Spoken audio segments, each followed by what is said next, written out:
अस्सलामुअलैकुम वरहमतुल्लाहि वबरकातुहू। अज़ीज़ दोस्तों, साथियों, मैं मोहम्मद शहज़ाद ख़ान आप तमाम ही का अपने चैनल एकेडमी में खैर मकदम करता हूँ। आप तमाम ही का तहे दिल से इस्तकबाल करता हूँ।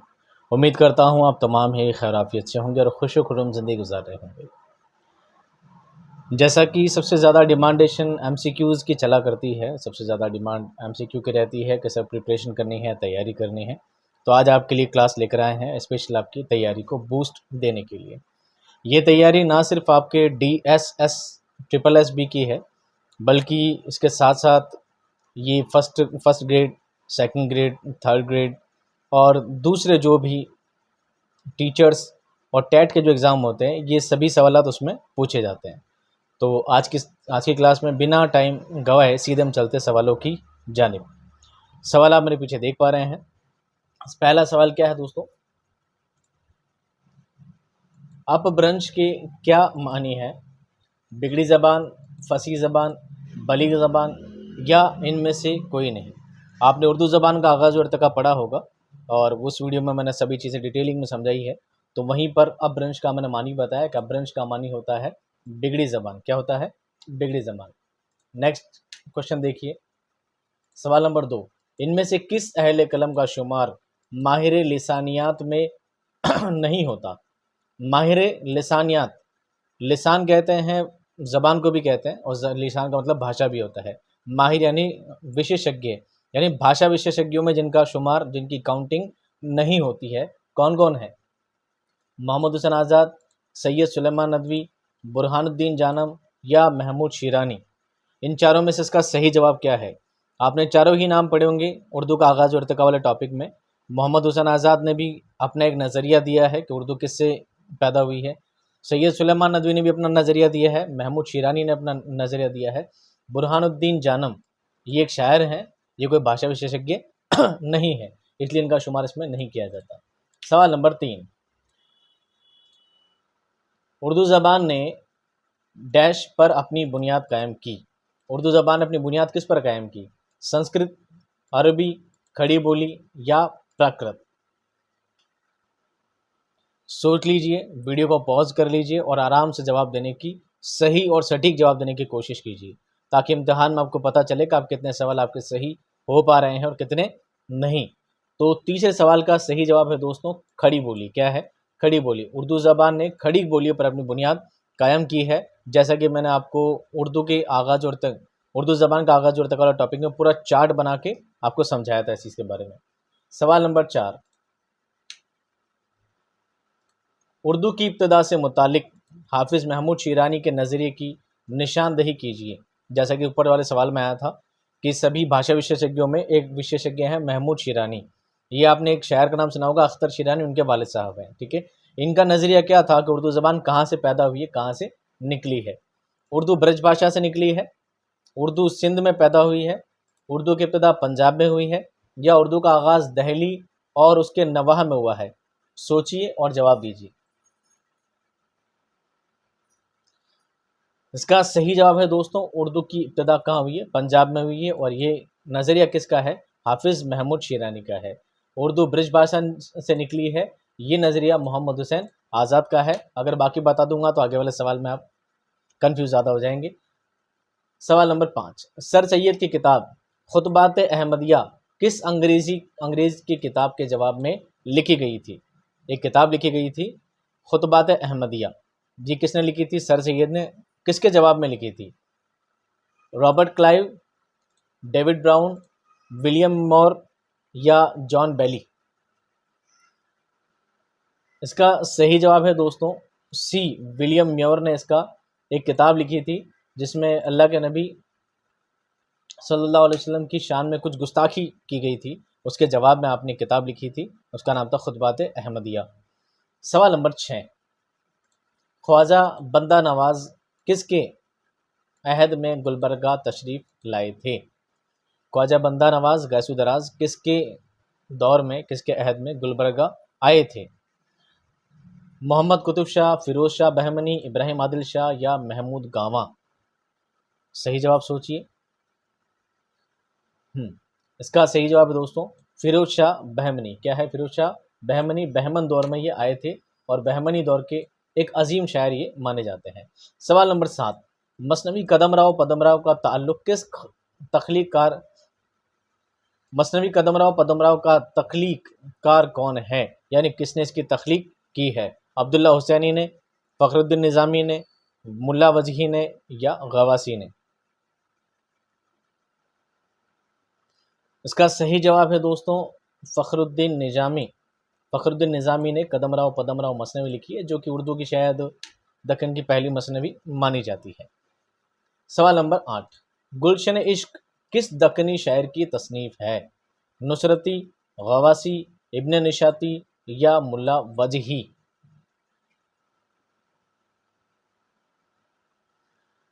इसका सही जवाब है दोस्तों गुलशन इश्क किसने लिखी थी? ये लिखी है नुसरती ने। किसने लिखी है? नुसरती ने। सवाल नंबर 9, गलत जोड़ की निशानदेही कीजिए। कौन सा पैरामीटर सेट नहीं होता है? मीर व गालिब गज़ल, अनीस व दबीर मरसिया, सौदा व ज़ौक़ रुबाई, मौलाना आज़ाद और हाली नज़्म? आसान सवाल है, क्योंकि ये सवाल बार बार कई बार मैं घुमा फिरा कर रिपीट करता रहता हूँ कि कौन से शायर किस दौर में आए हैं, ताकि आपको अदवार के हिसाब से उन शायरों की जीवनियाँ वगैरह सभी चीज़ आपको याद रह सके। मीर और गालिब दोनों गज़ल को शायर हैं, अनीस और दबीर दोनों मरसिया को शायर हैं, मौलाना आज़ाद और हाली दोनों नज़्म निगार हैं, जबकि सौदा और ज़ौक़ दोनों रुबाई गो नहीं हैं, बल्कि दोनों कसीदा गो शायर हैं। कौन है? कसीदा गो शायर हैं। इसलिए ये जोड़ा क्या हो जाएगा? गलत हो जाएगा। सवाल नंबर 10, मीर के तज़किरा निकात शुरा किस ज़बान है? अरबी, हिंदी, उर्दू, फ़ारसी? ये उर्दू का पहला तज़किरा माना जाता है, लेकिन निकात शुरा कौन सी ज़बान में लिखा गया है? इसकी भाषा क्या थी? उर्दू अदब के जितने भी शुरा थे उन सभी के बारे में इसमें थोड़ी थोड़ी बातें लिखी गई है। ये उर्दू का पहला तज़किरा माना जाता है, लेकिन उर्दू का अदब का माना जाने के बावजूद ये है कौन सा? ये फ़ारसी ज़बान में लिखा गया है। किस में लिखा गया है दोस्तों? ये फ़ारसी ज़बान में, उर्दू ज़बान में नहीं है। सवाल नंबर 11, किस शायर ने ईहाम गोई की मुखालफत की है? ईहाम गोई जानते हैं? वहम। ईहाम मतलब होता है वहम डालना, वहम पैदा करना, शक व शुबा पैदा करना, वो ईहाम गोई कहलाती है। तो कौन से शायर थे जिन्होंने ईहाम गोई को बढ़ावा देने के बजाय उसकी मुखालफत की, आगे चलकर उसको तर्क किया?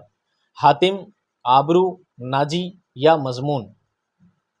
और भी थे इसके अलावा काफ़ी सारे यकरंग थे, जिन सब लोगों ने क्या किया है, इसको आगे बढ़ाया है। लेकिन एक शायर ऐसे आए थे जिन्होंने क्या किया, पहले वो भी ईहाम गोई के शायर थे, आगे चलकर उन्होंने इसको तर्क किया और हातिम ने खुद ने अपना एक दीवान कायम किया, एक नई गज़लें शुरू की, नई प्रथा चलाई और ईहाम गोई को क्या कर दिया? रद्द कर दिया।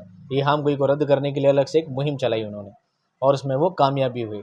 ईहाम गोई का मतलब होता है किसी चीज़ में वहम पैदा करना। जैसे कि एक शेर है, मोमिन का शेर है, रात काटी खुदा खुदा करके, शब जो मस्जिद में जा फंसे मोमिन, रात काटी खुदा खुदा करके। अब यहाँ खुदा खुदा करके सेंटेंस का, वर्ड के दो मीनिंग हो सकते हैं। तो ये जूम आने वाले अल्फाज जो हैं, डबल मीनिंग जिसको कहा जाता है आज की भाषा में, यही क्या है? ईहाम गोई है। इसको तर्क करने का काम किसने किया? हातिम ने किया। सवाल नंबर 12, मिर्ज़ा मोहम्मद रफ़ी सौदा किसके शागिर्द थे? मोहम्मद रफ़ी सौदा जो कि कसीदा निगार के हैसियत से जाने जाते हैं। मिर्ज़ा मजहर जाने जाना, शाह हातिम, आबरू या नाजी? ये किसके शायर कहलाते हैं? ये कहलाते हैं दोस्तों शाह हातिम के। किसके शायर हैं? किसके शागिर्द हैं? शाह हातिम के ये बेस्ट स्टूडेंट रहे हैं। मुमकिन है डैश ने पहले मरसिया को मुसद्दस की शक्ल दी। मरसिया वैसे सभी फॉर्म में लिखा गया है, मसनवी फॉर्म में लिखा गया है, गज़ल फॉर्म में लिखा गया है, लेकिन मरसिया को मुसद्दस की शक्ल में लिखने वाला सबसे पहला कौन था? दबीर, अनीस, सौदा या ज़मीर? सौदा कसीदा गो है, इसलिए सौदा का नाम नहीं होगा। अनीस और दबीर दोनों मरसिया के बादशाह माने जाते हैं, शहनशाह माने जाते हैं, दोनों का बहुत बड़ा मर्तबा है। लेकिन इन सब से पहले एक शख्स आए थे जिनका नाम था मीर ज़मीर। क्या नाम था? मीर ज़मीर। ये मीर अनीस के वालिद के दौर के एक अजीम शायर थे। उन्हीं ने सबसे पहले मरसिए को मुसद्दस फॉर्म में लिखा था। उन्होंने दूसरी फॉर्म में भी लिखा है, लेकिन उनका कहना है कि सबसे पहले मैंने लिखा है, बकौल उनके खुद के। सवाल नंबर 14, बकौल मोहम्मद हुसैन आज़ाद, तसव्वुफ़ जैसा उन्होंने कहा, उर्दू में आज तक किसी ने नहीं कहा, कौल किस शायर के मुतालिक कहा है?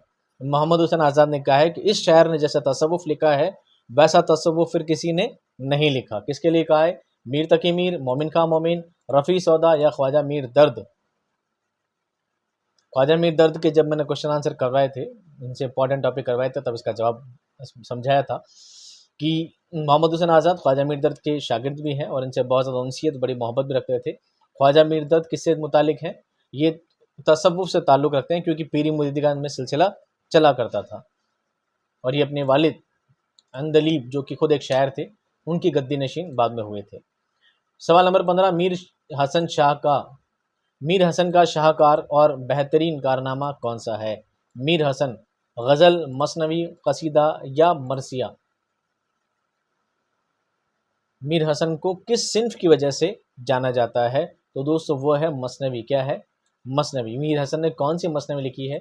अगर आपको याद है तो कमेंट बॉक्स में बताइए ताकि मुझे पता लगे कि आप लोग देख भी रहे हैं या नहीं देख रहे हैं। सवाल नंबर 15, मीर तकी मीर किस शहर में पैदा हुए? अजीमाबाद, शाहजहानाबाद, फैज़ाबाद या अकबराबाद। इसका सही जवाब है दोस्तों अकबराबाद। क्या है? अकबराबाद। कहीं कहीं आपको आगरा भी मिलेगा और आगरा को ही पहले अकबराबाद कहा जाता था। सवाल नंबर 17, मीर तकी मीर के ज़िक्र मीर से किस सिन्फ से ताल्लुक़ रखती है? मीर तकी मीर ने एक सिन्फ लिखी है ज़िक्र मीर, ये किससे ताल्लुक़ रखती है? रिसाले से, खुद नविश्त से, तज़किरा से या किसी से भी नहीं।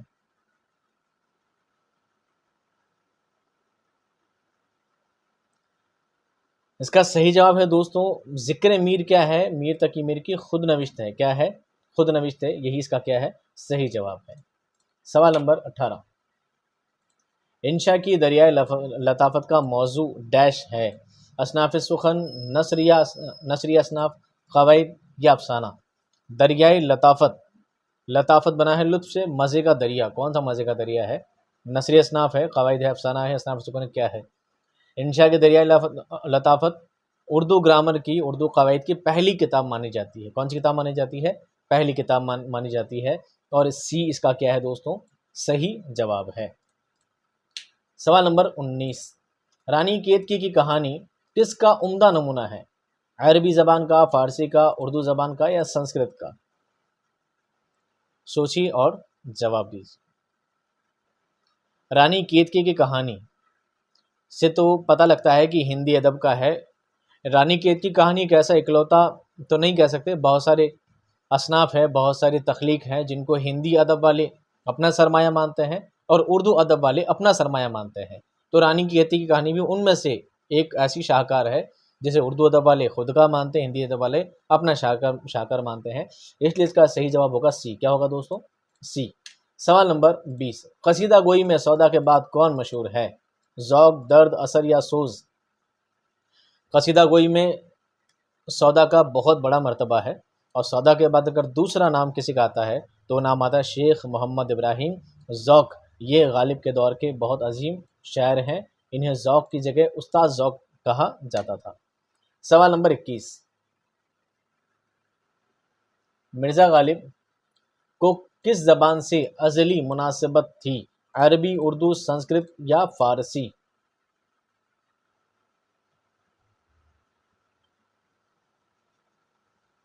मिर्ज़ा गालिब को अज़ली मुनासिबत सबसे ज़्यादा प्यार किससे था? वो था दोस्तों फ़ारसी से। किससे था? फ़ारसी से। ये सबसे ज़्यादा पहले फ़ारसी में ही लिखा करते थे और फ़ारसी में भी बहुत मुश्किल अल्फाज का इस्तेमाल करते थे और मुश्किल पसंदी के लिए गालिब जाने जाते हैं। कई बार सवाल भी बन जाता है कि कौन से ऐसे शायर हैं जो मुश्किल पसंदी के लिए पहचाने जाते हैं या जाने जाते हैं? तो वो हैं दोस्तों मिर्ज़ा गालिब। और इन्होंने कौन सी ज़बान से मुनासिबत है? फ़ारसी से है। सवाल नंबर 22, इनमें किस शायर का ख़ानदानी पेशा तबाबत था? तबाबत बना है तिब से, तिब का मतलब है डॉक्टरी। कौन से ऐसे शायर थे जिनका ख़ानदानी पेशा था डॉक्टरी करना? गालिब, मोमिन, मीर या ज़ौक़। बहुत बार आया हुआ है और काफ़ी सारे इम्तहानात में आया हुआ है। First grade, second grade, third grade, TET के एग्ज़ाम में, यूपी टेट के एग्ज़ाम में, बिहार टेट के एग्ज़ाम में और DSSB के एग्ज़ाम में। ठीक है, ये काफ़ी में ये सवाल बहुत ज़्यादा बार घुमा फिरा कर पूछा जाता है। कौन से शायर हैं? वो है मोमिन। कौन है? मोमिन। मोमिन का ख़ानदानी पेशा था डॉक्टरी। क्या था? डॉक्टरी। इनके वालिद, इनके चचा, इनके दादा, ये सब कौन थे? हकीम थे सारे। कौन थे? हकीम थे। हिकमत करना इनका काम था। जदीद शायरी का बानी किसको कहा जाता है? नज़ीर अकबर आबादी, अकबर इलाहाबादी, मिर्ज़ा गालिब या अल्ताफ़ हुसैन हाली। सवाल नंबर 23, जदीद शायरी का बानी किसको कहा जाता है? इसका सही जवाब है दोस्तों अल्ताफ़ हुसैन हाली। क्या जवाब इसका? अल्ताफ़ हुसैन हाली जदीद शायरी के बानी माने जाते हैं। अगर कई बार सवाल में अल्ताफ़ हुसैन हाली नहीं होगा तो दूसरा ऑप्शन कौन सा होगा? मोहम्मद हुसैन आज़ाद। ये इनके साथ में थे। दोनों ही जदीद शायरी के बानी माने जाते हैं, ये अकेले नहीं माने जाते। सवाल नंबर 24, हाली और शिबली किस तहरीक से वाबस्ता थे? इस्लाही तहरीक, तरक्की पसंद तहरीक, इल्हाम गोई की तहरीक या जदीदियत की तहरीक? हाली और शिबली ये दोनों साथ साथ में काम कर रहे थे। कौन सी तहरीक थी? हालांकि इनके साथ 3-4 लोग और भी थे बहुत खास, उनमें एक मोहम्मद हुसैन आज़ाद भी थे। ये कौन सी तरक्की थी? ये कौन सी तहरीक थी? ये थी अलीगढ़ तहरीक। कौन सी थी? अलीगढ़ तहरीक। और अलीगढ़ तहरीक का जो मेन काम था, जो मेन उसका मकसद था, वो थी इस्लाह, अदब की इस्लाह, शेर व सुखन की इस्लाह, नस्र की इस्लाह और अदब की इस्लाह के साथ साथ समाज की इस्लाह। ये सारा इस्लाह पसंदी का इनका काम था, इनका मोटो था। इसलिए इस्लाही तहरीक क्या होगा? इसका करेक्ट आंसर होगा। सवाल नंबर 24। सवाल नंबर 25, मुकदमा शेर व शायरी के मुसन्निफ कौन है? ये मसनीफ़ हो गया, मुसन्निफ कौन है? अल्लामा शुबली, मौलवी अब्दुल हक, मौलाना हाली या मोहम्मद हुसैन आज़ाद?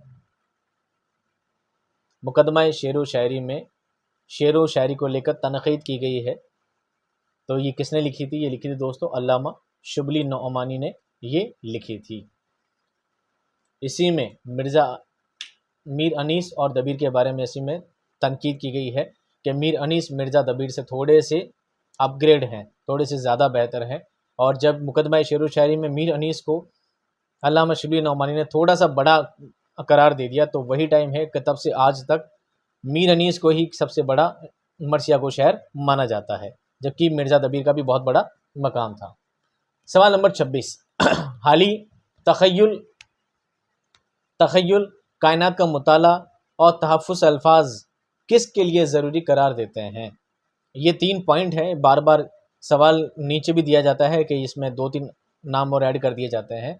तख़य्युल, कायनात का मुताला और तहफ़्फ़ुज़ अल्फाज, ये तीनों चीज़ें किसके लिए ज़रूरी है?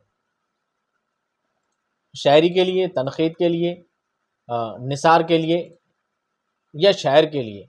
ये चारों चीज़ में से कौन सी एक है जो इन तीनों पॉइंट को क्या करती है? जस्टिफाई करती है।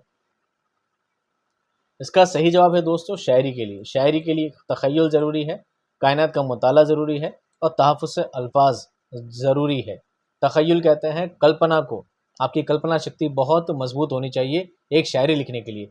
कायनात का मुताला, आपको दुनिया यूनिवर्स की क्या होनी चाहिए? जानकारी होनी चाहिए, समझदारी होनी चाहिए। आपको अच्छे बुरे सब चीज़ की पहचान और समझ शऊर होना चाहिए। तहफ़्फ़ुज़ अल्फाज, किस जगह कौन सा अल्फाज मुनासिब होगा, बेटर होगा, कौन सा अल्फाज यहाँ लिखना अच्छा होगा, ये सब बातें भी शायरी के लिए क्या है? ज़रूरी है। सवाल नंबर 27, शिबली ने शेरुल अजम में किस ज़बान की शायरी की तारीख़ रकम की है? फ़ारसी, उर्दू, अरबी या संस्कृत?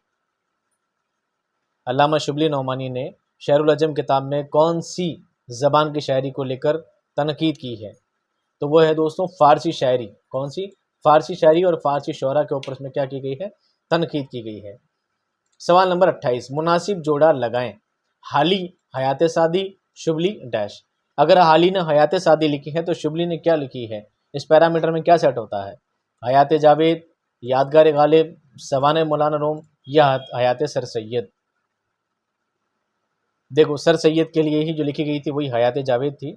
यादगार गालिब अल्ताफ़ हुसैन हाली ने ही लिखी है। हयात सादी क्या है? ये एक सवाने है। तो शिबली की सवाने कौन सी है? सवाने मौलाना रूम। ये जगह क्या होता है? सेट होता है। सवाल नंबर 29, मोहम्मद हुसैन आज़ाद किस शायरी के लिए किस शायर के हम असर हैं, यानी तत्कालीन शायर हैं? मीर तकी मीर, ज़ौक़, वली या मौलाना हाली? मोहम्मद हुसैन आज़ाद किसके तत्कालीन, किसके समकक्ष के शायर हैं? मीर, ज़ौक़, वली या हाली? अभी जस्ट थोड़ी देर पहले बताया था हमने, जदीद शायरी के बानी एक नहीं बल्कि कितने हैं, 2 हैं।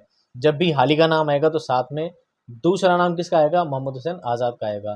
तो जब मोहम्मद हुसैन आज़ाद का नाम पहले लिया गया है तो दूसरा नाम कौन सा होगा, मौलाना हाली का। डी के क्या है इसका करेक्ट आंसर है।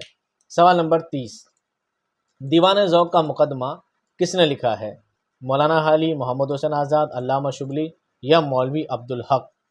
दीवान ज़ौक़ को मुरत्तिब किसने किया है, उस पर मुकदमा पर तनकीद किसने की है, वो है मोहम्मद हुसैन आज़ाद, जो कि ज़ौक़ के क्या हैं, काफ़ी अच्छे शागिर्द हैं। सवाल नंबर 31, तरक्की पसंद तनकीद से डैश तनकीद की इब्तदा होती है, जमालियाती, मशरिकी, इश्तराकी या मगरिबी। आपने एम ए अगर की होगी तो एम ए में टॉपिक भी है, एम ए में पूरी बुक है इसके, तनकीद को लेकर पूरी एक बुक है, उसमें टॉपिक है इश्तराकी तनकीद। क्या है, इश्तराकी तनकीद। इश्तराकी तनकीद को ही तरक्की पसंद तनकीद के बाद में गिना जाता है, इसलिए 31 का सही आंसर क्या है दोस्तों, इश्तराकी तनकीद। सवाल नंबर 32, आल अहमद सुरूर किस तनकीद के अलमबरदार हैं, साइंटिफिक तनकीद, जमालियाती, मशरिकी या मगरिबी। आल अहमद सुरूर साइंटिफिक तनकीद के क्या हैं, पैरोकार हैं, उसके फॉलोवर हैं। सवाल नंबर 33, किस नक्काद ने शायरी में सादगी, जोश और असलियत पर जोर दिया था। कौन से शायर हैं जिसने सादगी, जोश और असलियत पर क्या दिया है, जोर दिया है। कलीमुद्दीन अहमद, एहतशाम हुसैन, शमसुर रहमान फारूकी या मौलाना अल्ताफ़ हुसैन हाली।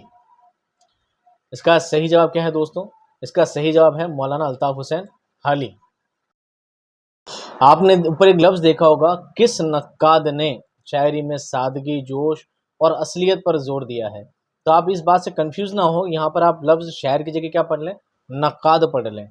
क्या पढ़ लें, नक्काद। नक्काद को पढ़कर आप ये नहीं सोचे कि किस नक्काद ने किया होगा, क्योंकि कलीमुद्दीन अहमद कौन है, एक तनकीद निगार है। एहतशाम हुसैन कौन है, एक तनकीद निगार है। लेकिन शमसुर रहमान फारूकी ये भी तनकीद निगार है।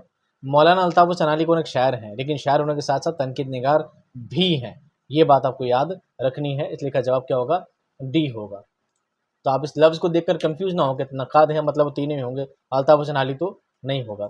सवाल नंबर 34, शेरुल हिंद के मुसन्निफ कौन हैं, अल्लामा शुबली, सैयद सुलेमान नदवी, अब्दुल सलाम नदवी या मौलाना हाली।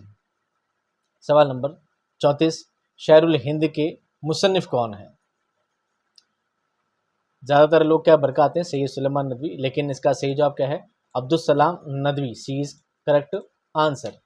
सवाल नंबर 35, मोमिन खान मोमिन का ख़ानदानी पेशा था, ये शायद डबल आ गया, सिपाहगिरी, गज़ल गोई, इल्म नजूम या हिकमत। ऊपर मैंने लफ्ज़ लिया था तबाबत, तबाबत बना है तिब से, हिकमत बना है हकीम से। ठीक है, हकीम, हिकमत करना भी डॉक्टर पेशा ही कहलाता है। ठीक है, उसे हिकमत भी कहा जाता है, और हिकमत किसी को दर्ज देना भी हिकमत ही कहलाता है। इसका सही जवाब क्या दोस्तों, डी, हिकमत का सही जवाब है। सवाल नंबर 36, इनमें कौन अल्लामा इकबाल के उस्ताद नहीं है। नहीं देख लेना वर्ड, एग्जाम में भूलना मत। उस्ताद कौन नहीं है, मौलवी नज़ीर अहमद, मौलवी मीर हसन, दाग दहलवी या प्रोफेसर आर्नल्ड। बड़ा ही दिलचस्प सवाल है और बड़ा घुमा फिरा कर एक ही सवाल से 4-5 सवाल बन जाते हैं।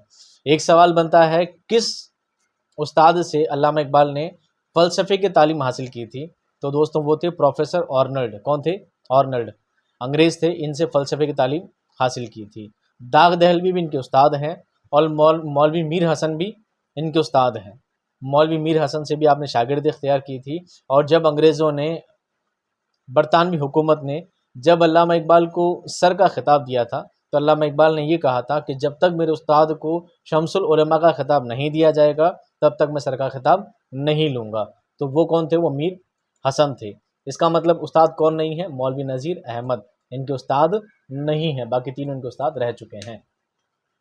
सवाल नंबर 37, अल्लामा इकबाल ने झेल के शेर में से किस शायर को खिराज अकीदत पेश किया है। ये जो शेर है किसके लिए लिखा है, नुत्क को सोनाज हैं तेरे लबे एजाज पर, नुत्क को सोनाज हैं तेरे लबे एजाज पर, महव हैरत है सरियार रिफ़अत परवाज पर, महव हैरत है सुरैया रिफ़अत परवाज पर। बहुत टफ लैंग्वेज लिखा करते थे। किसके लिए लिखा है? मीर तकी मीर के लिए, मिर्ज़ा गालिब के लिए, मौलाना हाली के लिए या सर सैयद अहमद खान के लिए? ये लिखा है दोस्तों मिर्ज़ा गालिब के लिए इन्होंने शेर लिखा है। और शेर क्या है? नुत्क को सौ नाज है तेरे लबे एजाज पर, महव हैरत है सुरैया रिफ़अत परवाज पर। बड़ा खूबसूरत शेर है। अगला सवाल देखिए, सवाल नंबर 38। अल्लामा इकबाल ने यूरोप का सफ़र किस सन में किया? 1907, 1911, 1905 या 1900 ईस्वी में?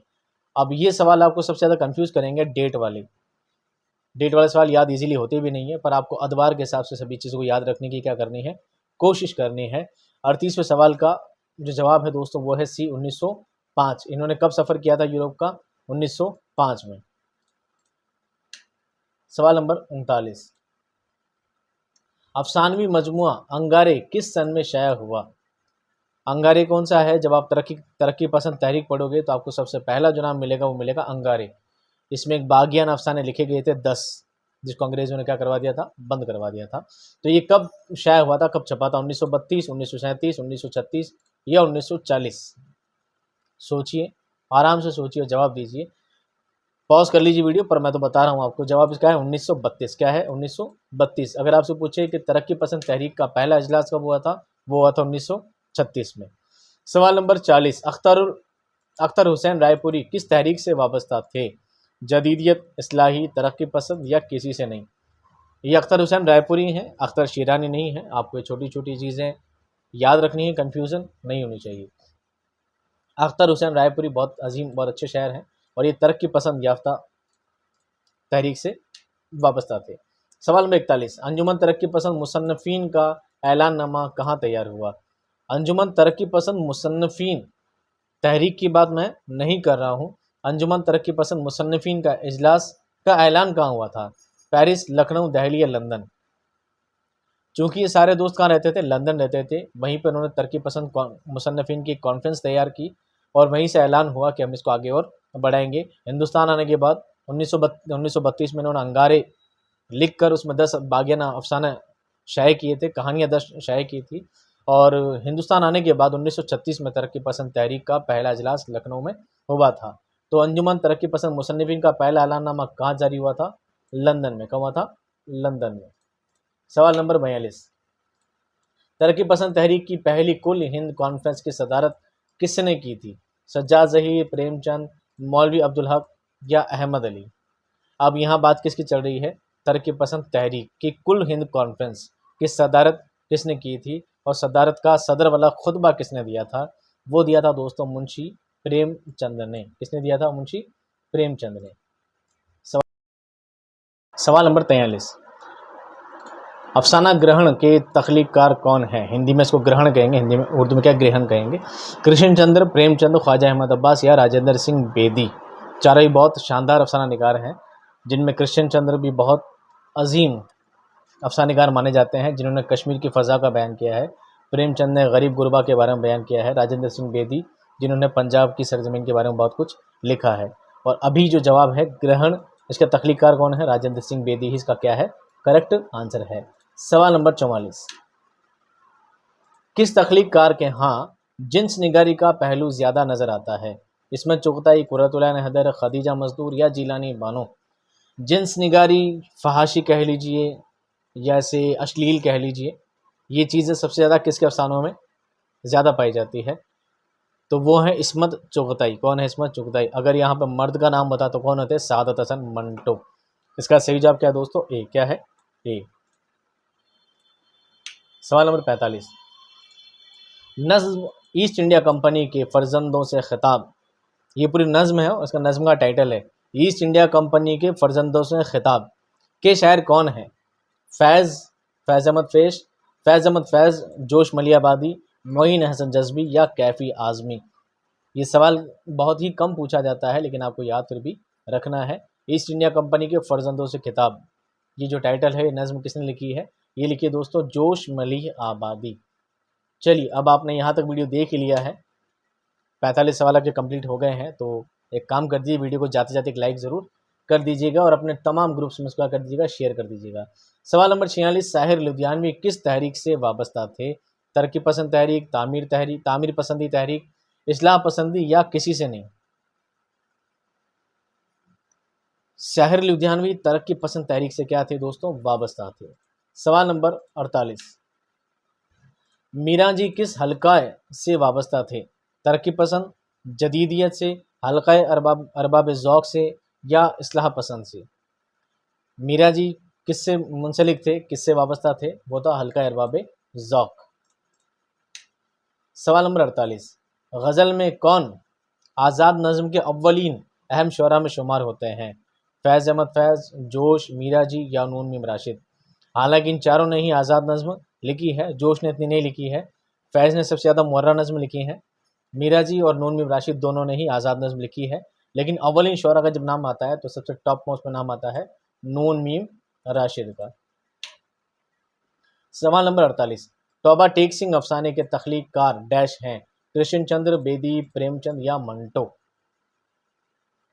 तौबा टेक सिंह बहुत ही खूबसूरत अफसाना है, काफ़ी कॉमेडी लेवल पे लिखा गया है, लेकिन बहुत ही गहरी बात इसमें छुपी है। तो ये इसका सही जवाब है सादत हसन मंटो। सवाल नंबर 50, हमारा आज का आखिरी सवाल, भक्ति तहरीक के अहम शायर कौन हैं? कालिदास, कबीरदास, गुरु नानक या कोई भी नहीं? इसका सही जवाब है दोस्तों कबीरदास। भक्ति तहरीक के कौन है?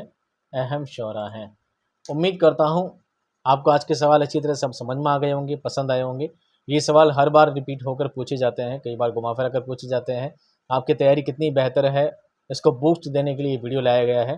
अगर आपको वीडियो पसंद आया तो वीडियो को लाइक ज़रूर कीजिएगा। आपके एक लाइक करने से पैसे वैसे लगते नहीं है, बस थोड़ी मेहनत लगती है क्लिक करने की। तो जब आपके लिए इतनी मेहनत से वीडियो बनाया जा रहा है तो आपको फ़र्ज़ है कम से कम लाइक तो कर ही दें, ताकि आपके लिए और वीडियो इसी तरह के बनाए जा सकें। मैं मिलता हूँ आपको नेक्स्ट वीडियो में बहुत जल्द। बस आप कोशिश करें इस वीडियो पर अच्छे व्यूज़ आ जाए तो मैं कोशिश करूँगा आपके लिए नेक्स्ट वीडियो और बहुत सारे बनाते रहने की। तो मिलता हूँ नेक्स्ट वीडियो में बहुत जल्द। तब तक खुश रहिए, आबाद रहिए। खुदा हाफ़िज़।